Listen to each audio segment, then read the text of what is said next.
The average wedding in the UK these days costs £30,000. For the same price, you could buy a house in Middlesbrough, or a car, or a university education. Muslim and Asian weddings can often end up costing much more though. Typically you'll have up to 500, even 1,000 guests, rather than the 100 or so in a mainstream wedding. And the bride's gold will need to be bought, then there's the mahar, then there's usually a mehndi and a reception, and even a function abroad. In a survey done in 2007 by VIA, an Asian bridal magazine, a quarter of British Asians spent between 20 and 30,000 on their wedding, and about as many were happy to stump up between 50 and 75,000 pounds. Given we're 13 years on from this survey, I think it's conservative now to model the average Muslim marriage cost at around £50,000. Putting any religious points aside, let's just look first at the cold, hard marriage numbers.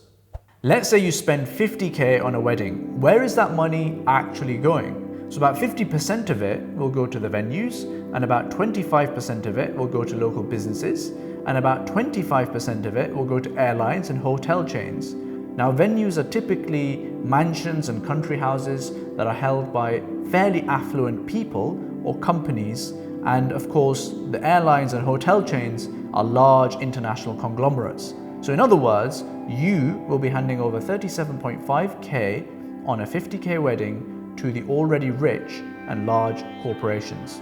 Let's take a different tack with the same wedding. Let's do a budget wedding at 15k.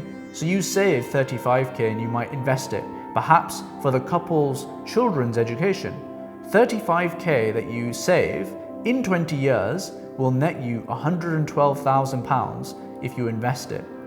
University fees are right now 27k over 3 years. So let's say the couple has 3 children and sends them to university. They need to fork out £81,000. And that £112,000 you've saved more than covers it.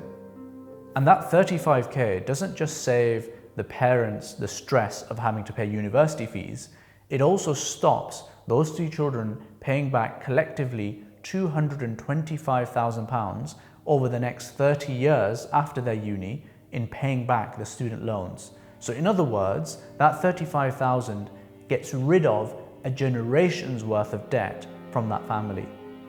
So option 1 is that you hand over £37,500 to large, rich corporations. And option 2 is you get back £225,000 for your family over the next generation. Then there's a wider community impact too. In a recent article, the BBC reported that the UK wedding market is worth 10 billion, and Asian weddings constitute about half of that. Given Muslims make up a large chunk of the South Asian population, let's conservatively say Muslims are spending 2 billion per year on weddings. Now, given Muslims are 5% of the population, they really should be spending a maximum of 500 million to be in line with the average Brit. So there's an extra 1.5 billion per year that the Muslim community is spending on weddings. To give you a sense of what that could achieve, Eton College has 500 million as its endowment, and the richest Oxford College has 600 million pounds as its endowment. So with 1.5 billion every year that we save in the Muslim community, we could really impact the future of our children's education. And then it has a knock-on effect as well, because for every highly educated person, you will typically have a much larger economic output. We can do that quite easily if we invest our money properly. Or to look at it another way, the Church of England's investment pot is worth 8 billion, which gives off 400 million a year approximately in income to support the church and community projects. Muslims could catch up to that in just 6 years' time if we cut back on our weddings and pooled our cash together for the community instead. Imagine that. No more rundown Islamic schools, no more rundown masajid, and a community that is generally looking a lot more prosperous. So when you go into a Muslim area, you don't feel like you're going into a deprived area, you feel like this is actually a really nice place to live. This kind of spending is not just uneconomic, it's also un-Islamic. The Quran guides us and says those who spend, they should be neither extravagant when they spend, nor miserly, but hold a medium way between these two extremes. The Prophet ﷺ said that the most blessed marriage is the one with the least expenses. The Prophet's most extravagant walima that we find in the ahadith was for one of his wives, which was a walima where he sacrificed one sheep, and that was what the entire banquet ate from. Now look guys, I'm not saying that make all your guests bring a packed lunch to the wedding. That's not my intention at all. But what I am saying is we should have a look at what Islam teaches about weddings and make sure that that is reflected in our ceremonies. So the Quran, for example, says that the rich man should spend according to his means, and the one whose resources are restricted, he should be spending according to what Allah has given him. And Allah doesn't put a burden on any person beyond what he has been given.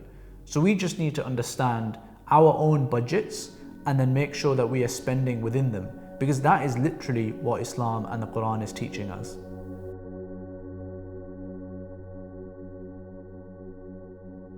Look, every bride, Muslim or non-Muslim, rightly wants their wedding to be a special day. They want it to be, as much as they can, a fairy tale wedding.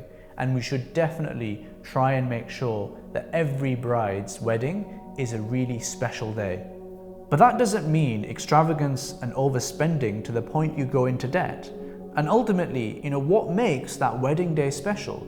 Is it the horse and the carriage or the hired Maserati? Is it the pictures that you only look at once a year or once every 5 years?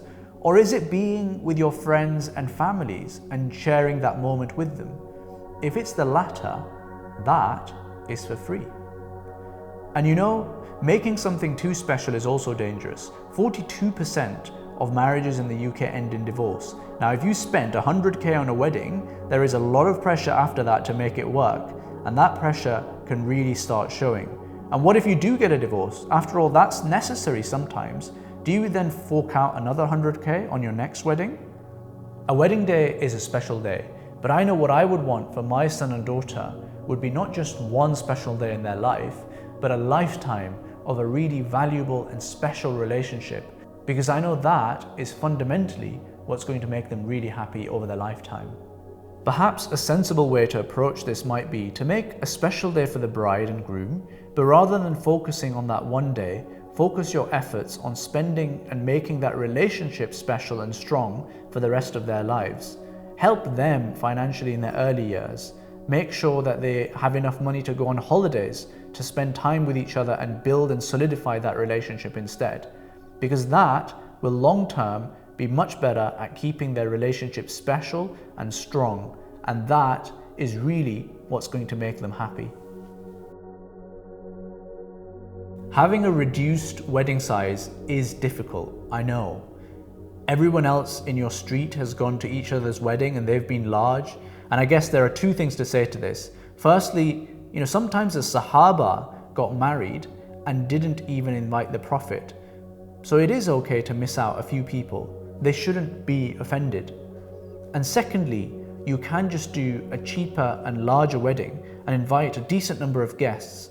So rather than Hilton, you might want to go for the local restaurant hall or even the masjid function hall.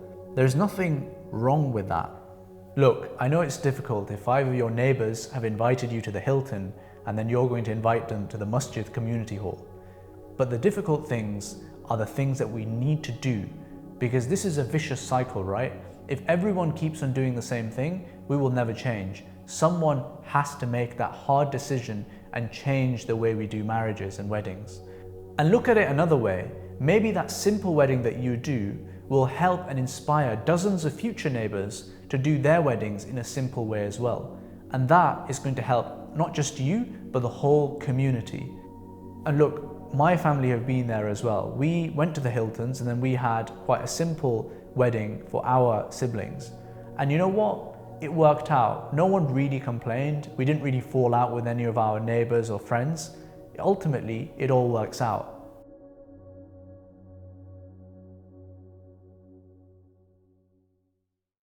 The number one cause for divorce these days is financial worries and issues. Have a read of this. My main issue is with large expensive weddings. At my wedding, we spent about £55,000 between both parties. We both felt the financial strain, and my in-laws had to borrow money from the banks. A big wedding doesn't just put financial strain on the relationship during the wedding, it also affects it afterward. For people with an average income, it's a huge pressure. It depends person to person. If you're an immigrant, then you're worse off. I have to pay off my debts, run my family here, plus help my family back home, and at the same time pay loads of money to the UK border agency for my citizenship. So in other words, you will spend 55k to make a wedding happen that is more likely to break down as a result of you spending that much. That's just not sensible. And when you set such a high bar to a wedding like 50k, the average person who saves up perhaps 5k a year, if he's lucky, will be waiting for 10 years to save that up.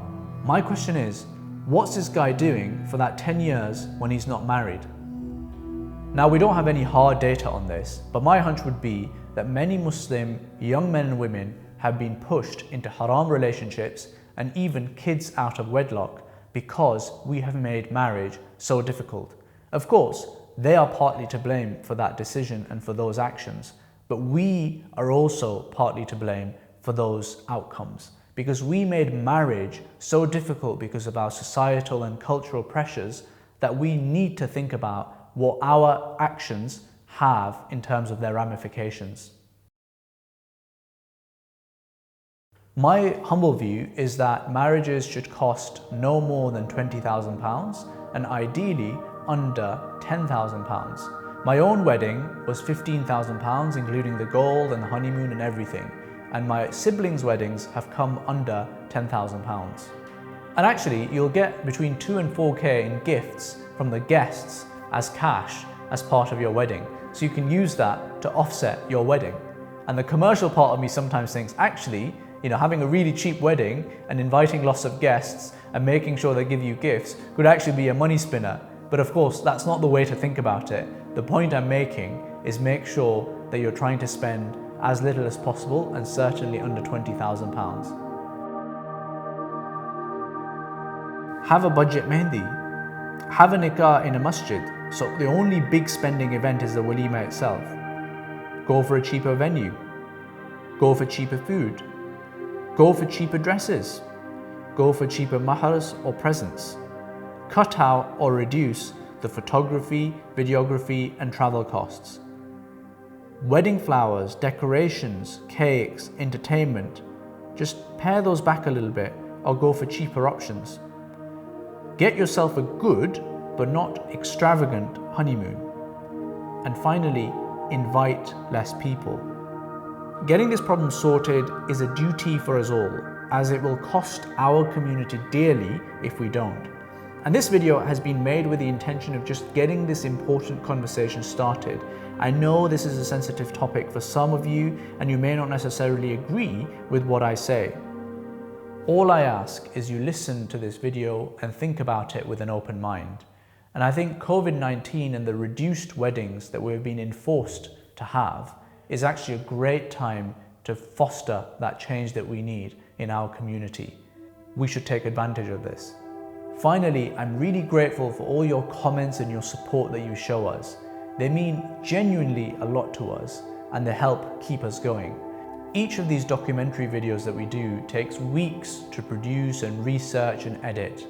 And so we will be really grateful if you've enjoyed this, if you could hit the like button and subscribe to the channel and also click on the bell notification icon. Until next time, Assalamu alaikum.